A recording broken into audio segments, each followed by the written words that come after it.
Salut à tous et à toutes. Aujourd'hui dans cette vidéo, on se retrouve pour aborder un thème qui va concerner plutôt les plus débutants d'entre vous. Néanmoins, la vidéo va quand même contenir quelques conseils applicables pour des guitaristes plus avancés.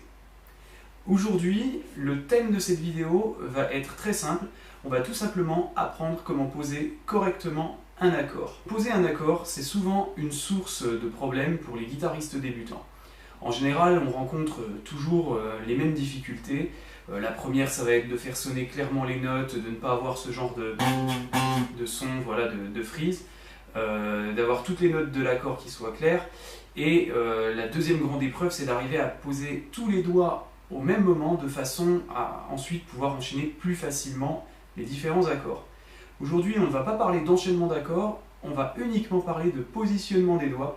Et vous allez voir qu'il y a quelques petites règles à suivre si on veut progresser rapidement. Alors, donc selon moi, la première des choses à laquelle il va falloir que vous fassiez attention, ça va être la position de vos doigts. Donc ici, pour l'exemple, on va choisir un accord de Do majeur. J'ai choisi cet accord-là, mais vous pouvez ensuite adopter la même méthode avec n'importe quel accord. Donc le Do majeur, c'est un annulaire case 3 corde de La, un majeur case 2 corde de Ré, une corde de Sol laissée à vide, un index case 1 corde de Si et une corde de Mi laissée à vide. La corde de Mi grave n'intervient pas dans l'accord. Voilà. Alors, premier point important, donc comme je le disais, la position des doigts. Les doigts doivent être recourbés vers l'intérieur et non pas pliés vers l'extérieur comme on peut parfois le voir chez certaines personnes qui débutent la pratique des accords. Voilà, bien arrondis de manière à ne pas étouffer d'autres cordes. Et les doigts positionnés le plus près possible des barrettes. Par exemple, voilà, si je place mon troisième doigt case 3 corde de La, si je le place en début de case, voilà, j'obtiens ce son qu'on appelle une frise. C'est absolument pas supportable et c'est de toute manière pas ce qu'on recherche. Plus je vais me rapprocher de la barrette suivante, donc en fait la barrette la plus à droite, plus le son va tendre à s'éclaircir. En fait, c'est la lutherie de la guitare qui est faite pour qu'en fait les notes sonnent de manière pleine et juste quand on est près des barrettes les plus à droite de chaque case. Voilà, une case est délimitée par deux barrettes. On vient jouer la barrette la plus à droite. Et on se place le plus possible à côté. Pas dessus, puisque si on joue dessus, en fait, on a carrément plus de son. Voilà ce qu'on obtient. Donc chacun des doigts, dans l'idéal, est placé le plus près possible de la barrette située à droite. Le pouce, lui, si on imagine le manche voilà, se positionner entre mes doigts et mon pouce, le pouce est placé à plat, à peu près en face du majeur. Bien qu'en haut d'une guitare, notamment une guitare folk ou électrique, la prise à pleine main soit complètement tolérée, puisque le manche a un profil arrondi qui permet ce genre de prise et qui est étudié pour ça. Les doigts sont bien recourbés de manière à ne pas venir se poser à plat de cette façon et étouffer certaines cordes. Voilà ce que j'obtiendrai, c'est pas du tout ce qu'on recherche. Et il ne vous reste plus qu'à jouer l'accord et à vérifier en l'arpégeant que chacune des notes est complètement claire. C'est beaucoup plus efficace en l'arpégeant avec un petit peu de force dans la main droite, plutôt qu'en le grattant d'un coup, si on veut vérifier la clarté de notre accord. Une fois qu'on sait correctement positionner ses doigts, ce qu'il va falloir, c'est apprendre le bon mouvement pour réussir ensuite à positionner un accord rapidement. Voilà. On a repéré quelle était la position dans laquelle on devait atterrir, donc les doigts bien courbés, bien près de chaque barrette, voilà, bien en pointe, le pouce derrière le manche, à peu près en face du majeur. On sait que l'on doit atterrir dans cette position. Maintenant, vous allez voir que quand vous essayez de poser les doigts, ça va devenir un petit peu plus anarchique. Dans l'idée, ce qu'on cherche, c'est à pouvoir poser par un seul mouvement tous les doigts à la fois. Seulement, tous les guitaristes qui débutent les accords vous diront que dans un premier temps, c'est impossible, et ils ont bien raison. Tout simplement parce que nos doigts ne sont pas encore disciplinés, et on va devoir leur apprendre à se placer correctement.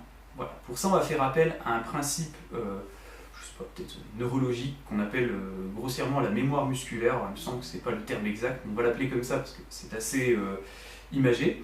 La mémoire musculaire, en fait, c'est ce qui va nous permettre d'apprendre des gestes correctement.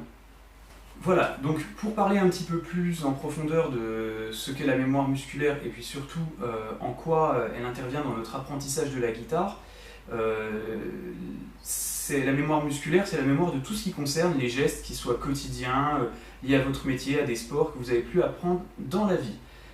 Quand vous avez appris à marcher, voilà, c'est la mémoire musculaire qui a fait un travail de façon à ce que vous puissiez marcher avec de plus en plus d'assurance, de plus en plus vite, de plus en plus d'équilibre. C'est la même chose quand on apprend à écrire, quand on apprend à faire un service au tennis, quand on apprend, moi je sais pas, à lasser ses chaussures.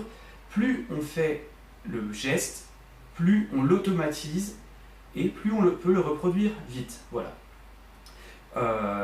Ce qui est important, c'est de mémoriser le bon geste. Donc c'est là que nous, on va avoir un petit travail à faire. Dans un premier temps, vous allez voir qu'il n'est pas possible de placer tous les doigts à la fois. Voilà. Forcément, vous allez avoir un placement un peu anarchique. Et ce qui peut même arriver, c'est que vous ne placiez pas toujours les doigts dans le bon ordre. Donc la première des choses à faire est d'apprendre à placer les doigts dans un ordre précis. Je vous expliquerai un petit peu pourquoi ensuite. Alors, on va choisir un ordre de manière pour le moment arbitraire, et je vous expliquerai ensuite pourquoi moi je choisis cet ordre de doigts. On va choisir de poser les doigts de la note la plus grave à la note la plus aiguë. Donc pour un accord de Do majeur, je vais placer en premier lieu l'annulaire, ensuite le majeur et ensuite l'index. Et je vais déjà m'entraîner, voilà, à placer mes doigts de manière régulière, de cette manière. Voilà. On fait des vrais mouvements, pas des tout petits gestes. On relève bien la main entre chaque position et on s'entraîne à poser doigt par doigt. Avec un peu d'entraînement, on peut même sortir un peu de son en frappant les notes. Voilà, par exemple. Donc, on positionne les doigts de manière régulière, pas en les jetant les uns après les autres. On doit contrôler chaque mouvement et ensuite on peut vérifier l'accord en jouant.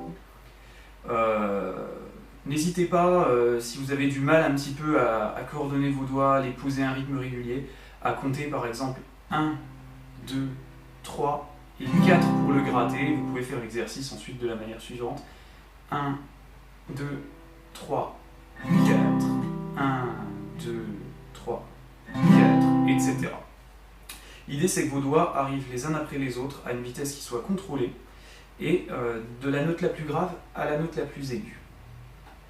Alors vous devez peut-être vous demander pourquoi j'ai tant insisté à vous faire placer vos doigts dans un ordre précis et de la note la plus grave à la note la plus aiguë. Je vais essayer de répondre un petit peu à ça maintenant. Déjà, je vous ai fait placer vos doigts dans un ordre précis afin de faciliter le travail de votre mémoire musculaire. Plus vous allez répéter le même ordre de doigts, donc le même geste et le même mécanisme cérébral, plus votre mémoire musculaire va être à même de traiter l'information et ensuite de la synthétiser pour que vous puissiez poser vos doigts tous à la fois. Voilà. Ce ne sera pas forcément évident au début, vous allez forcément passer par des phases où il va falloir décomposer, qui vont devenir de plus en plus rapides. Et quand on pratique régulièrement, un petit peu tous les jours, avec de la concentration et de la méthode, on finit par obtenir le bon résultat. Moi, il y a un exemple que je prends souvent avec mes élèves, notamment avec les plus jeunes, parce que c'est pas forcément facile de parler avec eux de neurones, de mémoire musculaire, voilà, de psychomoteur, de ces choses-là, sans les barber complètement. Moi, je prends un exemple tout simple, vous allez sûrement me trouver un peu fou sur le moment, mais je leur fais délasser une de leurs chaussures. Voilà, pour ceux qui sont en âge de savoir lasser eux-mêmes leurs chaussures. Donc, mon élève délace sa chaussure, voilà, éparpille un petit peu ses lacets de chaque côté, et puis ensuite, je lui demande de relasser sa chaussure. Ça lui prend entre 3, 4, 5 secondes maximum, pour un total de 12 à peu près 15 gestes. Voilà, je me suis quand même amusé à les compter, ça vous fera sourire certainement. Mais ensuite, je lui fais prendre conscience qu'il n'a absolument pas eu à réfléchir pour pouvoir donc effectuer cette suite de 15 gestes, qui est quelque chose de plus compliqué que placer 3 doigts à la fois, tout simplement parce qu'il ne s'en rend pas compte, mais ça fait des années qu'il fait ses boucles, ses gestes dans le même ordre, et donc il ne réfléchit plus. Voilà. Donc, si on a réussi à automatiser une série de 15 gestes avec un lacet dans chaque main, on doit pouvoir réussir plus facilement à automatiser 3 gestes pour poser un accord correctement. Et c'est le même principe psychomoteur, voilà, que vulgairement j'appelle la mémoire musculaire, qui est mis en jeu pour l'apprentissage des gestes, que ce soit, moi je sais pas, une figure de patinage artistique, comme un accord de guitare. La seule différence étant que quand on rate un accord de guitare, on se fait un petit peu moins mal. Alors pour finir, je vais vous expliquer quand même pourquoi je vous ai demandé de placer les doigts de la note la plus grave à la plus aiguë. Alors là, c'est un petit peu une expérience de prof de guitare qui est partagée d'ailleurs, je ne suis pas du tout le seul à avoir fait ce genre de constat. C'est qu'en fait, c'est le meilleur moyen pour automatiser plus vite les gestes. Vous croiserez beaucoup de gens en fait qui vont essayer de faire l'inverse, parfois de placer de l'aigu au grave. Ce qui n'est pas moins logique en soi, mais bizarrement ce qui fonctionne moins vite. Ou parfois avoir des placements anarchiques avec le doigt du milieu en premier, suivi de l'annulaire, suivi de l'index, ou encore autre chose.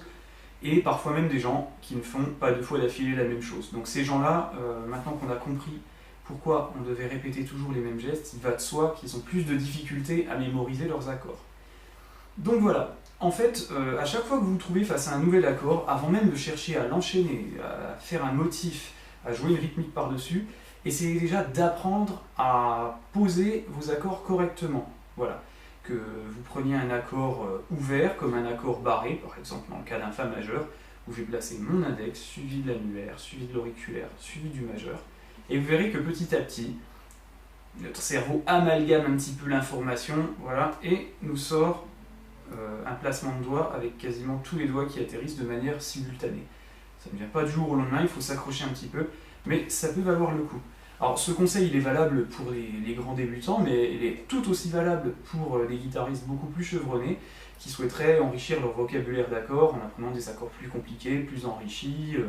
Voilà, ça permet de surmonter plus facilement l'étape de l'apprentissage du placement des doigts sur les accords. La seconde étape un peu difficile est ensuite d'apprendre à les enchaîner. Voilà. Alors, je ne vous dis pas qu'il n'existe pas d'autres manières d'y arriver.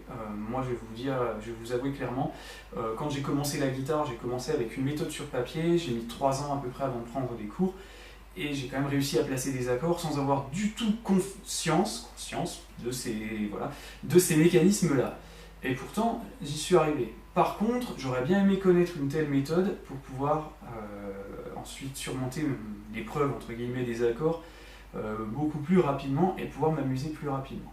Et bien donc j'espère que cette vidéo vous aura plu et puis surtout qu'elle va vous servir dans l'apprentissage de vos accords.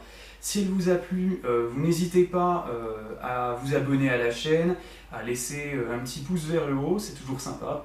Vous pouvez également visiter ma page Facebook que je vais vous laisser en lien dans la description. N'hésitez pas aussi voilà, à partager la vidéo, moi je ne sais pas, sur les réseaux sociaux, à la diffuser auprès d'amis qui commencent la guitare et qui rencontrent moult difficultés dans l'exercice des accords. Je vous fais confiance pour tout ça et puis moi je vous dis à bientôt. Ciao.